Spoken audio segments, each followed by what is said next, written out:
വിദേശകാര്യ വിദഗ്ധൻ ശ്രീ സനന്ദ് സദാനന്ദ് കൂടി ചേർന്നു. ഡോക്ടർ സനന്ദ്, ഇപ്പോൾ ഏറ്റവും ഒടുവിൽ വരുന്നത് ട്രംപിൻ്റെ പ്രതികരണം, അതിനോടുള്ള ഖത്തറിൻ്റെ മറുപടി. ഇക്കാര്യങ്ങൾ അറിയിച്ചിരുന്നു, പിന്നീട് അത് അറിയിക്കാൻ ഏൽപ്പിച്ചിരുന്നു എന്നായി. വളരെ നിരുത്തരവാദപരമായൊരു പ്രതികരണം എന്ന് തന്നെ വേണം കാണാൻ. ഖത്തറിനെ പോലെ സമാധാനത്തിന് മുൻകൈ എടുക്കുന്ന ഒരു രാജ്യത്തിന് നേരെ ഇങ്ങനെ ഒരു ആക്രമണം നടത്തുക എന്നത് ഈ സമാധാന ശ്രമങ്ങളെ പിറകോട്ടടിക്കുക എന്ന ലക്ഷ്യത്തോടെ തന്നെയല്ലേ? തീർച്ചയായും ഖത്തറിന് മേലുണ്ടായിട്ടുള്ള ഈ ആക്രമണം എന്ന് പറയുന്നത് തീർച്ചയായും പലസ്തീൻ എന്ന് പറയുന്ന രാഷ്ട്രം, ആ ഒരു ആശയങ്ങൾ, അതുമായി ബന്ധപ്പെട്ട് ലോകമെമ്പാടും ഉണ്ടായിക്കൊണ്ടിരിക്കുന്ന സമരങ്ങളെ ഒക്കെ പുറകോട്ടടിക്കുന്ന ഒരു സംഗതിയാണ്. ഇവിടെ ആദ്യം പറഞ്ഞ ട്രംപുമായി ബന്ധപ്പെട്ട വിഷയം നമുക്ക് കൃത്യമായിട്ട് അറിയാം. ട്രംപ് എന്ന് പറയാൻ യാതൊരു മടിയുമില്ലാത്തൊരു നേതാവാണ്. പല വിഷയങ്ങളിലും അഭിപ്രായം പറയുകയും മാറ്റിപ്പറയുകയും പിന്നെ ഒരു എളുപ്പമില്ലാതെ എന്തും മാറ്റി പറയുന്ന ഒരു വ്യക്തിയാണ്. അതുകൊണ്ട് തന്നെ ഈ വിഷയത്തിൽ വളരെ കൃത്യമാണ്. ട്രംപിന്റെ മുൻകൂട്ടിയുള്ള അനുമതിയില്ലാതെ ഇസ്രായേൽ ഒരു ആക്രമണം ഇവിടെ നടത്തില്ല എന്നുള്ളത് വളരെ വ്യക്തമാണ്. അത് ഇവരെ അറിയിച്ചു എന്നുള്ളത് ടെക്നിക്കലായിട്ടുള്ള പ്രശ്നമാണ്. ഔദ്യോഗികമായിട്ട് പറയുന്ന ഒരു ഇതാണ്, ഞങ്ങൾ അറിയിച്ചു, പക്ഷെ അറിയിക്കുന്നതിന് മുൻപായി ആക്രമണം, അതല്ലെങ്കിൽ ടെക്നിക്കലായ കാര്യങ്ങൾ മാത്രമാണ്. ഒരു പരിധി വരെ ആ വിഷയത്തിൽ ഖത്തറിനെ സംബന്ധിച്ചുള്ള ഒരു പ്രശ്നം എന്ന് പറയുന്നത്, ഖത്തർ അതേസമയം തന്നെ അമേരിക്കയുമായി വളരെ അടുത്ത ബന്ധമുള്ള ഒരു രാഷ്ട്രമാണ്. പലപ്പോഴും പല ആളുകളും ചർച്ചയിലും നേറ്റീവ്സ് ഒക്കെ പറയുന്നത് ഖത്തർ വേഴ്സസ് അമേരിക്ക എന്ന രീതിയിലല്ല. അസത്തിൽ ഖത്തറിന്റെ ഗവൺമെന്റും അമേരിക്കയുമായി വളരെ അടുത്ത ബന്ധമാണ്. നമുക്കറിയാം, അമേരിക്കയുടെ സൈനിക താവളമുണ്ട്. ആ മേഖലയിലെ ഏറ്റവും വലിയ സൈനിക താവളമായിട്ടുള്ള ഉള്ളത് ഖത്തറിലാണുള്ളത്. ഇപ്പൊ കഴിഞ്ഞ തവണ ഖത്തർ ഗവൺമെന്റ് ആണ് ട്രംപിന് വലിയ ഒരു എയർഫോഴ്സ് 1 സമാനമായിട്ടുള്ള വലിയൊരു വിമാനം കൈമാറിയിട്ടുള്ളത്. അതുപോലെയുള്ള അമേരിക്കയുടെ മേഖലയിലുള്ള പല സൈനിക നടപടികൾക്കും ബേസായി വർക്ക് ചെയ്തിട്ടുള്ളത് ഖത്തറായിരുന്നു. ഇപ്പൊ ലിബിയയിൽ നടന്നിട്ടുള്ള ആക്രമണമൊക്കെ നമുക്ക് കൃത്യമായിട്ട് അറിയാൻ പറ്റും. അതുപോലെ തന്നെ അവിടുത്തെ ഒരു മൊണാർക്കിക്കൽ രാജഭരണകൂടങ്ങളെല്ലാം കൃത്യമായി അമേരിക്കയുമായി അടുത്ത ബന്ധം കാത്തു സൂക്ഷിക്കുന്ന ഒരു നിലപാട് അവിടെ ഉണ്ട് എന്നുള്ളതാണ്. അതുകൊണ്ട് തന്നെ ഈ ഉണ്ടായ ഒരു സംഭവം എന്ന് പറയുന്നത് ആ രീതിയിൽ അമേരിക്കയുടെ മുഖം രക്ഷിക്കാനായിട്ട് അവർ പറയുന്ന ചില തൊടുന്യായങ്ങൾ മാത്രമാണ്. അതിനപ്പുറത്തേക്ക് നമ്മൾ ഈ പറയുന്ന രീതിയിലുള്ള അമേരിക്കയുടെ അറിവില്ലാതെ ഇസ്രായേൽ ചെയ്തിട്ടുള്ള സംഗതിയല്ല. കൃത്യമായി വളരെ പ്ലാൻഡ് ആയിട്ട് അവർ ചെയ്തിട്ടുള്ള സർജിക്കൽ സ്ട്രൈക്കിന്റെ ഒരു രീതി നോക്കിയാൽ അറിയാം. എങ്ങനെയാണ് ഇതിനു മുൻപ് ഇപ്പൊ നമ്മൾ ഇസ്മായിൽ ഹനിയേനെ വധിച്ചപ്പോ, അല്ലെങ്കിൽ സിൻബറിനെയൊക്കെ വധിച്ച സമയത്ത് എങ്ങനെയാണ് ഇസ്രായേൽ യൂസ് ചെയ്തിട്ടുള്ള ടെക്നിക്ക് വളരെ കൃത്യമായിട്ട് ഇന്ന സ്ഥലത്ത് ടാർഗറ്റ് ചെയ്തുകൊണ്ട് അയാളെ വധിക്കുക എന്ന് പറയുന്നത്. അത് പലപ്പോഴും ഇസ്രായേലിന്റെ ചരിത്രം നോക്കിയാൽ അറിയാം, മറ്റു പല രാജ്യങ്ങളിലും കടന്നു കയറി അവരറിയാതെയാണ് വധിക്കുന്നത്. അതിന് സമാനമായിട്ടുള്ള അതേ സർജിക്കൽ സ്ട്രൈക്കാണ് ഇവിടെയും നടത്തിയിട്ടുള്ളത്. അപ്പൊ ആ അർത്ഥത്തിൽ ഇത് വളരെ കൃത്യമായ പ്രീ പ്ലാൻഡ് ആയിട്ടുള്ള അമേരിക്കയുടെ അറിവോട് കൂടിയിട്ടുള്ള ഒരു പക്ഷേ സഹായത്തോടും കൂടിയിട്ടുള്ള ടെക്നിക്കലായിട്ടുള്ള സഹായത്തോട് കൂടി നടത്തിയിട്ടുള്ള ഒരു സംഗതിയാണ് എന്ന് തന്നെയാണ് പറയാനായിട്ടുള്ളത്. അതിൽ ബാക്കിയുള്ളതെല്ലാം ഡിപ്ലോമാറ്റിക് ആയിട്ടുള്ള ചില വാദഗതികളും അതിന്റെ വാദങ്ങളും മറുവാദങ്ങളും മാത്രമാണ് എന്നുള്ളതാണ്. മറ്റൊരു വാദം വരുന്നത്, ഇത് ഖത്തർ ഗവൺമെന്റിനും ഇത് അറിഞ്ഞെങ്കിലും അവര് എത്ര കണ്ട് ഇതിനോട് പ്രതികരിച്ചു എന്നുള്ളൊരു ചോദ്യവും പലരും ഉന്നയിക്കുന്നുണ്ട്. ഇത്തരം ഒരു ആക്രമണം ഖത്തർ ഗവൺമെന്റിന്റെ അറിവോട് കൂടിയാണോ എന്നുള്ള സംശയവും ചില കേന്ദ്രങ്ങൾ ഉന്നയിക്കുന്നുണ്ട്. പ്രത്യേകിച്ച് ഖത്തറുമായി ബന്ധപ്പെട്ടിട്ട് നമുക്കറിയാം, ഖത്തർ ഗവൺമെന്റുമായി ബന്ധപ്പെട്ടിട്ട് ഈ പറയുന്ന അമേരിക്കയുമായിട്ടുള്ള എല്ലാ വക ഇൻഫർമേഷൻസും പരസ്പരം കൈമാറുന്നവരാണ്. അപ്പോൾ ഇത്തരം ഒരു മീറ്റിംഗ് മുൻകൂട്ടി നടത്തുന്നുണ്ട് എന്നുള്ള ഒരു അറിവ് ഖത്തർ ഗവൺമെന്റ് കൈമാറി എന്നുള്ളതും അപ്പോഴും സനന്ദ്, ഈ ഖത്തറിൽ വെച്ച് ഒരു സമാധാന ശ്രമങ്ങൾ നടക്കുകയാണ്, അതിന് മുൻകൈ എടുക്കുന്നത് 2012 തൊട്ട് ഹമാസിന്റെ ഒരു പീസ് ഓഫീസ് പോലെ അവിടെ പ്രവർത്തിക്കുന്നുണ്ട്. അങ്ങനെ ഒരു പീസ് ടോക്സ് നടക്കുന്ന സമയത്ത് അവിടെ വെച്ച് അങ്ങനെ ഒരു ആക്രമണം ഉണ്ടാവുകയും ആ ചർച്ചയ്ക്കെത്തിയ ഹമാസ് നേതാക്കൾക്ക് എന്തെങ്കിലും സംഭവിക്കുകയും ചെയ്താൽ അത് ഖത്തറിന് കൂടി നാണക്കേട് ഉണ്ടാക്കുന്ന കാര്യമല്ലേ? ആ തരത്തിൽ അങ്ങനെ ഖത്തറിന്റെ അറിവോടെ എന്ന ആ വാദം അത്ര നിലനിൽക്കുന്നതാണോ ആ തരത്തിൽ നോക്കുമ്പോൾ?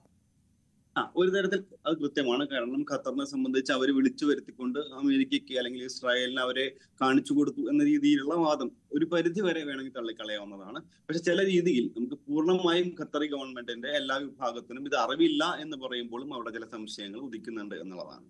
കൃത്യമായി ഉണ്ടായിട്ടുള്ള ഒരു സംഗതി. അതായത് നമുക്കറിയാം, ഈ പറയുന്ന വളരെ കൃത്യമായി ഇന്ന സ്ഥലത്ത് വരുന്ന ആക്രമണം എന്ന് പറയുന്നത് അതിൽ കൊല്ലപ്പെട്ടിട്ടുള്ള ആളുകളിലും ഇപ്പോൾ വരുന്ന റിപ്പോർട്ടുകൾ പ്രകാരം ഭൂരിപക്ഷവും ഈ ഹമാസുമായി ബന്ധപ്പെട്ട ആളുകളാണ്. ഒരാൾ മാത്രമാണ് ഈ പറയുന്ന ഖത്തറിന്റെ സോൾജർ ആയിട്ടുള്ള ആളുകൾ വരുന്നുള്ളൂ എന്നുള്ളതാണ്. അപ്പൊ അതുകൊണ്ട് തന്നെ തീർച്ചയായും ഒരു രീതിയിൽ ഖത്തറിനെ അറിയാതെയാണ് ആക്രമണം എന്ന് പറയുന്നതിലും ചില സംശയങ്ങൾ അവിടെ ഉണ്ട്. പൂർണ്ണമായും അവരുടെ സമ്മതത്തോടെ ഉണ്ട് എന്ന് നമുക്ക് പറയാനായിട്ട് ഈ സ്റ്റേജിൽ നമുക്ക് സാധിക്കില്ല എന്നുള്ളതാണ്.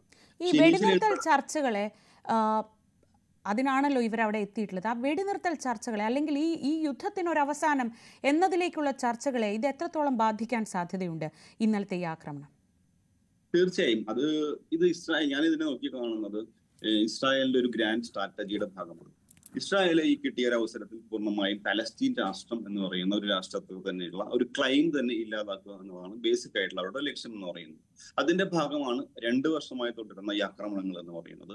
ഇത്രമാത്രം ലോകത്തിലുള്ള അവർക്കെതിരായ പ്രതിഷേധങ്ങൾ ഉണ്ടാവുന്നു. മറ്റു പല ലോക രാഷ്ട്രങ്ങളും യൂറോപ്യൻ രാഷ്ട്രങ്ങൾ അടക്കം ഇസ്രായേലിനെ വിമർശിക്കുന്നു. അന്താരാഷ്ട്ര കോടതി, UN ഒക്കെ വിമർശിച്ചിട്ട് പോലും ഇസ്രായേൽ നിലപാട് എന്താണെന്ന് ഇതാണ് കിട്ടിയ അവസരം പൂർണ്ണമായും ആ ഒരു പ്രദേശത്തെ പലസ്തീൻ എന്ന് പറയുന്ന ഒരു ക്ലൈമിനെ തന്നെ ആ ഒരു ഭൂവിഭാഗത്തെ തന്നെ ഇല്ലാതാക്കുക എന്നുള്ളതാണ്. അതിന്റെ ഭാഗമാണ് കൃത്യമായിട്ട് ഇവിടെ പറഞ്ഞ ഒരു അജണ്ട എന്ന് പറയുന്നത്. ഖത്തറാണ് ഇതിൽ ചർച്ചയ്ക്ക് കൊണ്ടുവരുന്ന മുഖ്യ കക്ഷി എന്ന് പറയുന്നത്. അപ്പോ ഖത്തറിനെ ഇതിൽ നിന്ന് ഒഴിവാക്കുക എന്നുള്ളത് പ്രധാനപ്പെട്ട ഒരു സംഗതിയാണ്.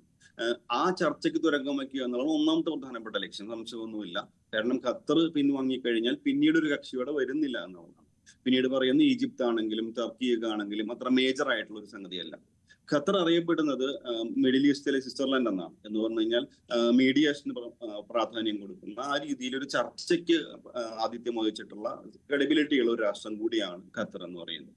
അതുകൊണ്ട് തന്നെ ഖത്തറിന്റെ ഈ ശ്രമങ്ങൾ ഇല്ലാതാക്കുന്നതോടുകൂടി തീർച്ചയായും വിജയിക്കുന്നത് ഇസ്രായേലാണ്. കാരണം പലസ്തീൻ രാഷ്ട്രം എന്ന് പറയുന്ന ലോകത്തിൽ ഒരുപാട് രാഷ്ട്രങ്ങൾ പുതിയതായിട്ട് അംഗീകരിച്ചു വരുന്ന അവർക്കതിൽ താല്പര്യമുള്ള ഒരു വിഷയമായി വരുമ്പോഴും ചർച്ച ഇല്ലാതാക്കുകയും അതുവഴി ഇസ്രായേലിന് അവരുടെ ആക്രമണങ്ങൾ കൂടുതൽ ഘടിപ്പിക്കാനും കൂടുതൽ ആളുകൾ ഒഴിപ്പിച്ചു പോകാനും കൂടുതൽ പ്രദേശങ്ങൾ ഇല്ലാതാക്കി മാറ്റാനും ഒക്കെ വരുന്നുണ്ട്. എനിക്ക് തോന്നുന്നത് ഒരു ഗ്രാൻഡ് സ്ട്രാറ്റജിയാണ്. അവസാനം ബാക്കി വരുന്ന ആളുകളെ വേറെ എവിടെയെങ്കിലും പുനരധിവസിപ്പിക്കുക. നിങ്ങൾ കഴിഞ്ഞ ഒരു മാസത്തിൽ ചർച്ചയിൽ നോക്കിയറിയാം, ഇസ്രായേൽ അതിനായിട്ടുള്ള സ്ഥലങ്ങൾ കണ്ടെത്തിയിരുന്നു. ഇപ്പൊ സൗത്ത് സുഡാൻ പോലെയുള്ള സ്ഥലങ്ങളിലേക്ക് ബാക്കിയുള്ള ജനങ്ങളെ മാറ്റി താമസിപ്പിക്കാം എന്ന രീതിയിൽ വന്നിരുന്നു. അപ്പൊ അത്തരത്തിലുള്ള ഒരു വിശാലമായിട്ടുള്ള ഇസ്രായേൽ ലക്ഷ്യങ്ങളുടെ ഭാഗമാണ് ചർച്ചകൾക്ക് തുരങ്കം വെക്കാനുള്ളതാണ് ഇപ്പോൾ നടന്നിട്ടുള്ള നടപടി എന്നതിൽ കൃത്യമായിട്ട് നമുക്ക് മനസ്സിലാവുന്നതാണ്. വളരെ നന്ദി ഡോക്ടർ സനന്ദ് സദാനന്ദ് സംസാരിച്ചതിന്. ഇതൊരു ഗ്രേറ്റ് സ്ട്രാറ്റജി അല്ലെങ്കിൽ ഗ്രാൻഡ് സ്ട്രാറ്റജിയുടെ ഭാഗമാണ്, വലിയൊരു പ്ലാന്റെ ഭാഗമാണ് എന്ന് വേണം സംശയിക്കാൻ എന്ന തരത്തിലുള്ള വിലയിരുത്തലുകളും വരികയാണ്. ഇനി MG മിഥുൻ ഉണ്ട്. മിഥുൻ, ഇപ്പോൾ ഡോക്ടർ PJ വിൻസെന്റും ഡോക്ടർ സനന്ദും ഒക്കെ സംസാരിക്കുമ്പോൾ പറയുന്നത് പ്രധാനപ്പെട്ട 2 കാര്യങ്ങൾ.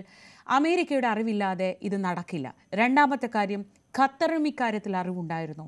മൂന്നാമത്തെ കാര്യം, ഈ ചർച്ചകൾക്ക് തുരങ്കം വയ്ക്കുക അല്ലെങ്കിൽ ഈ ചർച്ചകൾക്ക് ഒരു തടയിടുക, സമാധാന ചർച്ചകൾക്ക് തടയിടുക എന്ന ലക്ഷ്യം. എങ്ങനെയാണ് ലോകരാജ്യങ്ങൾ ഈ സംഭവങ്ങളെ നോക്കിക്കാണുന്നത്? ഈ ആക്രമണം നടന്ന വേദി, ആക്രമണം നടന്ന സ്ഥലം, അങ്ങനെയുള്ള കാര്യങ്ങൾ വെച്ച് നോക്കുമ്പോൾ ശ്രീജ, തീർച്ചയായും അതൊരു പ്രധാനപ്പെട്ട വിഷയം തന്നെയാണ്. കാരണം ഈ ഒരു യുദ്ധത്തിൽ നിന്ന് പിന്നോട്ട് പോകില്ല എന്ന് ഇസ്രായേൽ പറഞ്ഞു വെക്കുന്ന പ്രധാനപ്പെട്ട കാര്യം, അതായത് തുടക്കം മുതലേ അവർ പറയുന്നത് ഈ ഹമാസിന്റെ അവസാന നേതാവിനെയും കൊലപ്പെടുത്തിയ ശേഷം മാത്രമേ തങ്ങൾ ഈ നടപടിയിൽ നിന്ന് അല്ലെങ്കിൽ ഈ യുദ്ധത്തിൽ നിന്ന് പിന്നോട്ട് പോകൂ. അതല്ല എങ്കിൽ മറിച്ച് ഹമാസ് ഈ ഒരു ആയുധം താഴെ വെച്ചതിന് ശേഷം അവർ നിരുപാധികം കീഴടങ്ങുക, അങ്ങനെയെങ്കിൽ ഗാസയിൽ നിന്ന് പിന്നോട്ട് പോകാം, ഈ യുദ്ധം അവസാനിപ്പിക്കാം എന്നുള്ള നിലപാടിലാണ് ഈ നേതൃത്വം ഉറച്ചു നിൽക്കുകയും ചെയ്യുന്നത് എന്നുള്ളത് തന്നെയാണ്. അതിലേക്ക് കൂടി കാര്യങ്ങൾ എത്തിക്കുക എന്നുള്ളതാണ്. പ്രത്യേകിച്ച് ഖത്തറിന്റെ ഒരു ഇടപെടൽ. ഖത്തർ തന്നെയാണ് ഈ മധ്യസ്ഥ ചർച്ചകൾക്ക് എപ്പോഴും കോപ്പുകൂട്ടുന്നത്. പ്രത്യേകിച്ച് ഫ്രാൻസിന്റെ ഒക്കെ ഇടപെടലൊക്കെ ഉണ്ടായിരുന്നു. അതിലൊക്കെ ഈ ഖത്തറിന് പുറമെ ഈജിപ്റ്റ്, ഒപ്പം തന്നെ ഒമാൻ അടക്കമുള്ള രാജ്യങ്ങളുമൊക്കെ ഈ മധ്യസ്ഥ ചർച്ചയ്ക്ക് ചുക്കാൻ പിടിക്കുന്ന രാജ്യങ്ങളാണ്. പക്ഷേ ഖത്തറാണ് ഇതൊരു മീഡിയേറ്ററായി പ്രധാനമായും എപ്പോഴും നിലകൊള്ളുകയും ചെയ്തിട്ടുള്ള ഒരു രാജ്യം. അതുകൊണ്ട് തന്നെ ഈ ഇടപെടൽ അവസാനിപ്പിക്കുക എന്നുള്ളത് പ്രത്യേകിച്ച് ഇസ്രായേലിന്റെ ഒരു ആവശ്യമായി നമുക്ക് കണക്കാക്കി